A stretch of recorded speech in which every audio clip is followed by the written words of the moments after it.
마지막으로 서울 중구 성동구 을 출신의 더불어민주당 박성준 의원 나오셔서 질의해 주시기 바랍니다.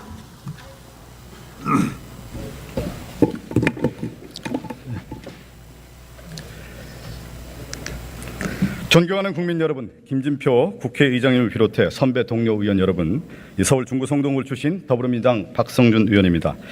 대한민국이 위기입니다. 심각한 위기입니다. 정권의 무능함에 경제는 추락하고 국민은 민생고에 신음하고 있습니다. 대한민국의 민주주의는 대통령의 구시대적인 리더십으로 훼손되고 있습니다. 한반도 평화는 다시 냉전 시대로 돌아가고 있습니다. 국민 159명이 생명을 잃는 이태원 참사 앞에서도 남 탓을 하고 갈등을 키우는 것이 윤석열 정권의 현실입니다. 지금 윤석열 정권은 무엇을 하고 있습니까? 경제 위기, 한반도 위기, 민주주의 위기, 국민 분열의 4대 위기를 맡고 있지만 해결할 능력이 없어 보입니다. 이대로 두고 볼 수는 없습니다. 한동훈 법무부 장관님 앞으로 나와주시기 바랍니다.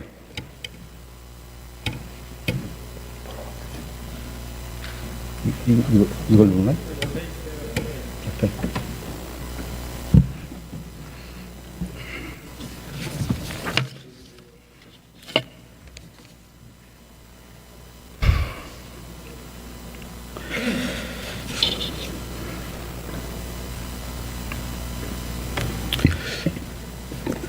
장관님 반갑습니다. 안녕하세요. 검사 출신이죠. 제가 이 질문을 꼭 드리고 싶었어요. 예를 들어서 이제 검사가 수사를 잘못하거나 아니면 뭐 조작 수사를 하거나 누군가 죄를 덮어줬을 때 그런 것들이 드러날 수도 있지 않습니까? 검사들이. 그러면 그때는 어떤 책임을 집니까? 검사들은? 만약 그것이 뭐 직권남용이라든가 범죄적인 단계에 이르는 경우가 있을 수 있고요. 예. 그리고 어떤 실력의 부족이라든가 어떤 의지의 부족으로 그러지 못했던 경우가 있을 수 있어서 그게 단적으로 말할 수 없겠지만 어떤 종류로든 간에 책임을 져야 되겠죠. 책임을 졌던 사례가 있습니까? 아니 그런 부분에서 드러나가지고 나가고 쫓겨나고 이런 사람 사례들은 꽤 있죠. 꽤 있어요? 예. 별로 없었던 것 같아서 제가 질의 좀 드릴게요. 예. 2008년 BBK 특검 핵심 파견 검사 중 한 분이 윤석열 검사였더군요. 맞습니까? 저도 혹시 그랬던 걸로 알고 기억하시죠? 있습니다. 예. 그 당시 BBK 특검은 다스와 BBK가 이명박과 무관하고 혐의가 없다고 발표를 했습니다. 맞죠? 그 당시에 그랬습니다. 그랬을 겁니다. 그리고 2018년도 한동훈 중앙지검 3차장 검사는 다스 실소유주는 이명박이 맞다 이렇게 발표를 했더군요. 예, 그런데 거기에 대해서 설명을 드리면 이 증거관계의 문제지 않습니까? 어차피 입증은. 그런데 2008년 당시에는 의미 있는 진술과 그런 내용이 전혀 안 나왔던 거고요. 2018년에 제가 수사할 당시에는 당시에 있었던 사람들 중에 일부가 사실은 자기들이 그런 거짓 진술을 했었다는 점을 가지고 저희한테 제보를 해온 것이었습니다. 그렇기 때문에 상황은 많이 다르죠. 그러니까 2018년에 있는 판단이 달라졌다고 해서 2008년에 수사가 잘못된 것이었냐? 그거는 이렇게 단정해서 말씀하실 수 있는 그 문제는 얘기 아닙니다. 분명히 하셨습니다. 제가 다시 한번 좀 질의를 드리겠고요. 그 당시 2018년도 이명박 전 대통령 징역 17년 중형 확정할 때 중앙지검장이 누구였죠? 윤석열 지검장이었더군요. 그리고 제가 담당 그렇죠? 검사였습니다. 차장 검사였고요. 그러면 제가 한번 여쭤볼게요. 지금 말씀하신 것처럼 2008년에 윤석열 검사, 2018년에 윤석열 중앙지검장 어떤 차이가 있는 겁니까? 아까 제가 말씀드렸죠. 증거관계에서 완전히 차이가 있는 것입니다.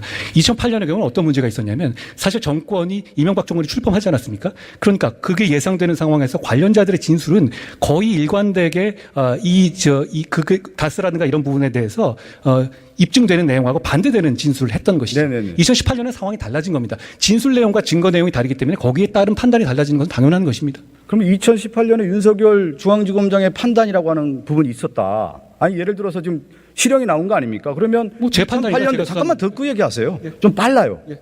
좀 천천히 얘기해 주세요. 알겠습니다. 미안합니다. 천천히 얘기합시다. 예. 2018년도에 내가 2008년도에 조사했고 2018년도에 이렇게 실형이 나왔다고 하면 거기에 대해서 검사로서 책임에 대한 얘기를 해야 하는 게 마땅한 거 아닙니까? 제 상식으로는 그렇습니다. 소상히 설명했습니까? 아까 말씀드린 것처럼요. 모든 진실을 검사가 밝혀낼 수 있는 것은 아니고요. 당시의 상황으로 봤었을 때 과연 2008년에 어떤 판단할 때 그것이 어떤 고의로 안 했느냐 네. 아니면 할 수 있는데도 안 했느냐 이 판단의 문제인데요. 제 생각에는 제가 2018년에 이 내용을 밝혀냈지만 제가 2008년에 돌아갔어도 이걸 밝혀냈을 것 같지는 않습니다. 그러면 2008년에 잘못된 판단이었다. 이렇게 얘기를 하시는 잘못된 판단이라는 게 아니라 증거를 제대로 확보하지 못했고 그럴 만한 이유가 그 있었다는 당시 말씀. 2008년도에 특검했던 검사들 다 영전하고 승진하고 다 잘 됐더군요. 보니까. 자 그러면 지금 얘기한 것처럼 BBK 사례를 봤을 때 2008년도에는 옳았는데 2018년도에는 그것이 틀릴 수도 있는 거 아닙니까? 맞죠? 증거가 새롭게 나올 수 있는 거 아니겠습니까? 새롭게 나올 수 그렇죠. 있는 부분은 당연한 겁니다. 그러면 만약에 이런 경우에는 새로운 사실이 나왔을 경우에 책임의 소지는 없는 겁니까? 그러면 검사들의 책임의 소지는 아예 없습니까? 아까 말씀드렸던 것처럼 2008년에 했던 것이 어떤 정권을 야합하기 위해서 어떤 봐주기 수사를 했다든가 나온 증거를 일부러 못 본 척 했다든가 할 수 있는 것이었는데 안 했다든가 하면 당연히 책임을 물었어야 했죠. 만약에 2008년에 제가 2018년에 확보한 자료들을 갖고 있었음에도 불구하고 그런 판단을 했다면 당연히 책임을 져야 합니다. 그런데 그러진 않았던 겁니다. 자, 그러면 지금 얘기한 것처럼 제가 한 번만 정리할게요. 이명박 사건 2007년도에 중앙지검에서 최재경, 김기동, 김홍일 수십 명의 수사 인력을 투입해서 무혐의 처분을 했습니다. 그것이 부족해서 2008년도에 윤석열 검사를 비롯해서 정우영 특검이 수사를 했는데 무혐의 처분을 했어요. 근데 2018년도에 윤석열 중앙지검장, 한동훈 3차장 검사가 수사해서 유죄를 확정했습니다. 맞습니까? 이 팩트는? 맞습니다. 예, 그러면 김건희 수사는 어떻게 되는 겁니까? 거기서 그 얘기가 어떻게 연결되죠? 김건희 수사를 한번 넘어가 보자고요. 김건희 수사 하는 겁니까? 안 하는 겁니까? 지금 현재 계속 수사 중이라는 말씀드리고요. 검찰이 공정하게 수사해서 결론을 내릴 거라고 생각합니다. 저는 뭐 그렇게 얘기하시니까 제가 얘기를 한번 드려볼게요. 네. 김건희 여사의 수사가 지금 시점에서 한동훈 검사라든가 한동훈 법무부 장관이나 검사들이 수사를 했더니 무혐의가 나왔어요. 예. 그런데 저는 제 느낌으로는 몇 년 후가 됐든 어떻게 됐든 다음 2027년이 됐든 2032년이 됐든 이명박 전 대통령이 2007년도에 무혐의 처분을 했는데 2018년 10년도가 지나가서 유죄가 나왔던 것처럼 새로운 사실이 드러나고 거기에 대한 물증이 나오거나 증인이 나왔을 경우에 저는 유죄가 나올 가능성이 매우 크다고 봅니다. 지금 그렇게 흘러가고 있습니다. 한동훈 장관은 어떻게 생각하세요? 만약에 나중에 새로운 증거가 나온다. 그랬을 때 처벌하는 건 정상적인 사법 시스템입니다. 자, 위원님. 아까 말씀하신 것처럼 윤석열 검사가 2007년에 판단했던 거 다른 판단을 2018년에 바로 그 윤석열 검사가 한 겁니다. 이게 우리 사법 시스템 아닙니까? 만약에 과거에 그런 과오가 있었다면 이런 판단하지 않았지 않았을까요? 그러면 제가 이렇게 돼요. 저는 2007년도를 여러분 다 기억하실지 모르겠지만 저는 검사들이 이명박 사건 뭉갰다고 봅니다. 뭉개서 덮어줬다고 봅니다. 그렇게 해서 수사가 덮어졌고 그 결정적인 계기는 뭐냐면 2017년 18년도에 어떤 일이 있었냐면 이명박의 가장 절친인 김백준이라는 사람이 총무비서관인 사람이 증거를 제출하지 않았습니까? 그래서 드러난 건데 그것이 왜 결정적이 드러났을까요? 권력의 향배에 따라서 검찰의 수사가 달라졌기 때문에 드러난 거 아닙니까? 위원님, 팩트가 다른 게요. 팩트가 다르지 않습니다. 김백준 사건은 제가 압수수색을 한 거지 본인이 갖고 온 게 아닙니다. 김백준의 증언에 의해서 그것을 압수수색하게 된 것이죠. 위원님, 제가 검사 아닙니까? 제가 정확하게 알죠. 그렇지 않고요. 그렇지가 않은 게 아니라 그 당시 보십시오. 김백준의 가장 결정적 증언 때문에 이명박 사건이 드러난 겁니다. 위원님, 지금 이거는 제가 그건 수사한 사람인데 저랑 논쟁이 안 되시죠. 그렇지 않습니다. 논쟁이 안 된다는 건 저도 팩트 가지고 얘기하는 겁니다. 당시에 압수수색에서 나온 자료를 가지고 한 것이고요. 그게 선호가 잘못돼 있습니다. 예. 어쨌든 압수수색을 했는데 김백준의 증언이 결정적인 계기였습니다. 그건 제가 알고 있고요. 저는 그래서 김건희 수사가 지금 검찰에서 뭉개고 있는데 저는 먼 훗날 다시 드러날 거라고 봅니다. 그랬을 경우에 한동훈 장관이 이렇게 뭉개고 있는 수사에 대해서 책임을 소지는 없습니까? 제가 수사에 관여하지 않고 있는데 수사에 관여하지 않았다고 하지만 지금 법무부가 실질적으로 한동훈 장관이 검찰에 장악되고 있다 이렇게 보고 있지 않습니까? 국민들이 다. 아니 과거에는 어땠는지 모르지만 제가 지금 수사 지휘권조차 행사하지 않고 있는데 제가 무슨 지난 정권처럼 수사 지휘권을 발동합니까? 검사들을 좌천시킵니까? 그러지 않고 있거든요. 그래서 다시 한번 넘어가 볼게요. 예? 김건희 여사 제가 앞서 생각이 딱 나더라고요. 우리 정청래 위원이 한동훈 장관과 김건희 여사의 카톡 얘기를 물어보더라고요. 저도 좀 생각이 나서 그런데 저는 직장 생활을 수십 년 했는데 선배 부인하고 카톡을 하거나 전화를 해본 적이 없어요.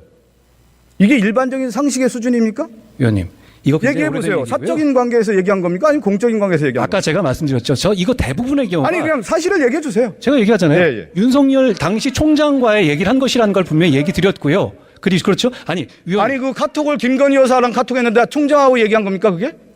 이거 여러 번 얘기한 건데요. 아니 여러 번 얘기해 상식적으로 이해가 안 되지 않습니까? 연락되지 않을 때 전화를 연결해 달라고 했던 것이고 그리고 그 과정에서 그걸 가지고 연결해 가지고 서로 간에 대화 나누고 자료를 넣어드린 겁니다. 그거 이상할 게 하나도 없습니다. 위원님 잠깐만 하나 여쭤볼게요. 그러면 하나만 더 질의할게요. 그러면 한동훈 장관 부인하고 후배 검사가 지금 보고하고 그렇습니까? 장관에 대한 얘기를 합니까? 위원님 그게 그렇게 일반화가지고 얘기하시는 아니 일반화가 아니라 저는 만약에 제가 검사라든가 수사 경찰관에게 물어봤어요. 선배의 부인과 후배가 카톡을 했다. 이걸 어떤 관계라고 봤느냐? 아주 밀착 관계라든가 특수 관계를 볼 수밖에 없다 이렇게 얘기하더군요. 검사였기 때문에 한번 여쭤보는 겁니다. 아니 그걸 굳이 경찰한테까지 물어보셨어요? 예? 아니 그걸 경찰한테까지 굳이 물어보셨어요? 그 정도로 관계를 했다라는 것은 특수 관계. 그러면 한번 얘기해 보세요. 위원님. 어떤 얘기를 한 겁니까 아니, 도대체? 얘기를 하라고 하면서 제 말을 자꾸 막으세요. 예? 얘기를 하라고 하면서 말을 막지 마시고요. 예, 하세요. 제가 말씀드린 것처럼 이 332회라는 그거 자체가요. 이걸 한 줄 한 줄까지 다 친 거거든요. 그러면 한 번의 대화가 이게 굉장히 많은 대화의 양이 아니에요. 그리고 그 내용을 가지고 저는 매일 아침에 당시에 조국 사건하고 삼성 사건하고 국정농단 사건에서 매일 당시에 좌천 갔음에도 불구하고 그럼에도 불구하고 계속 보고를 하던 상황이었어요. 잠깐만 그러면요. 거기서 연락이 안 될 때 있어서 아니, 제가 질의를 할게요. 몇 번 연락한 게 답변을 하세요. 잠깐만요. 그러면 예. 윤석열 총장에게 보고하는 차원에서 김건희 여사 휴대전화를 이용했다 이렇게 되는 거 아닙니까? 아니 제가 전화가 안 될 때 잠깐 이거 왜 전화 들어보세요. 안 받으시냐고 얘기 연락한 들어보세요. 거예요. 아니 제 말씀을 들으셔야지 저한테 물어보시면서 왜 제 말씀을 안 들으십니까? 그러면 예.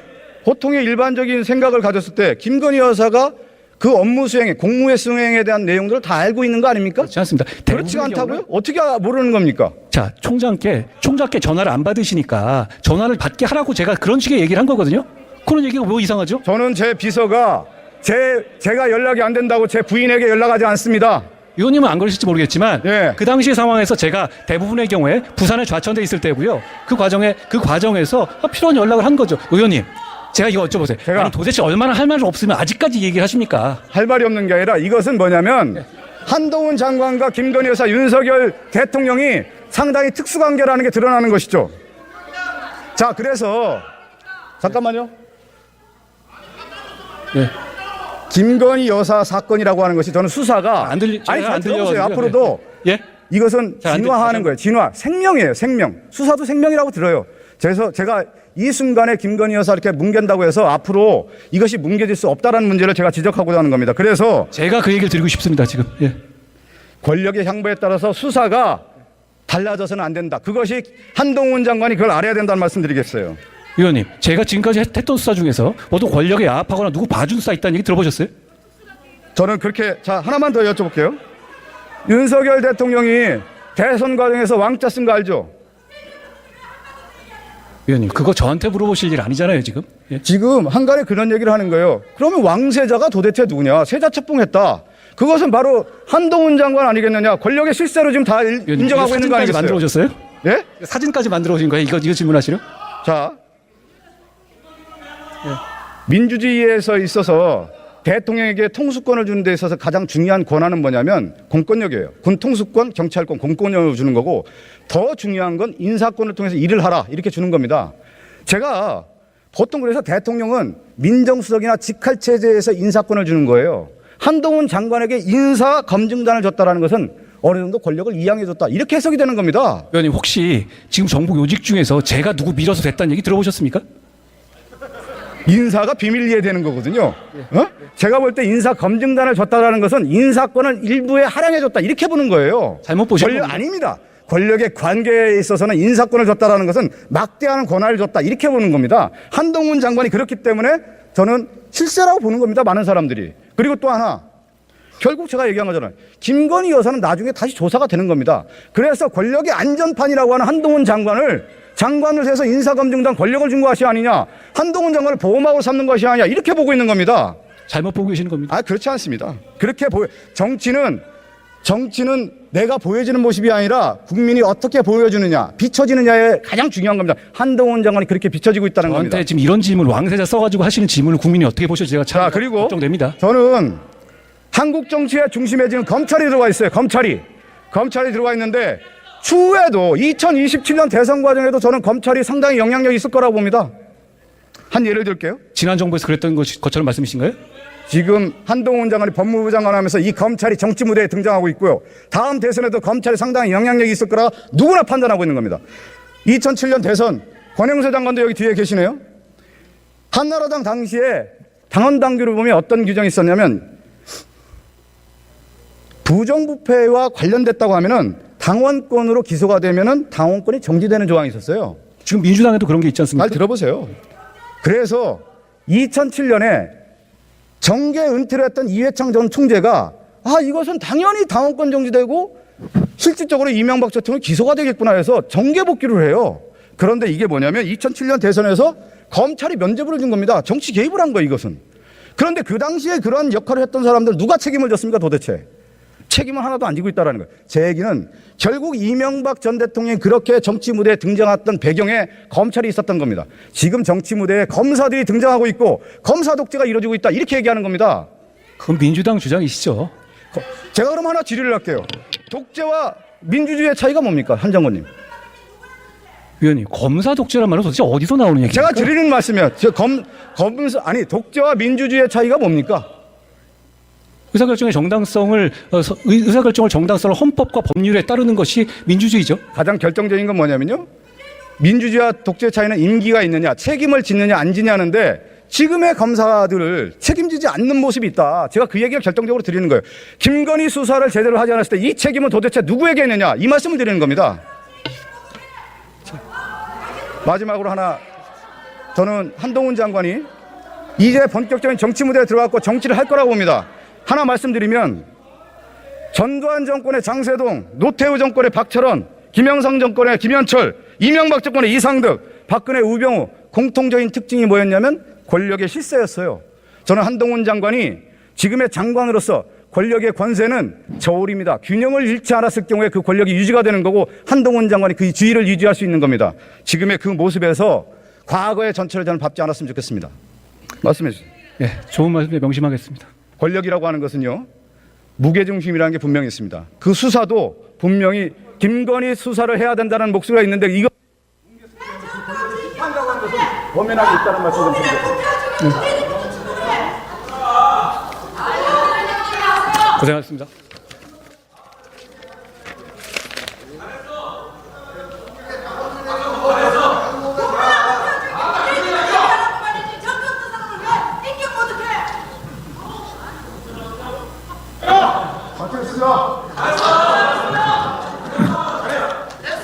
네, 박성준 의원 수고하셨습니다.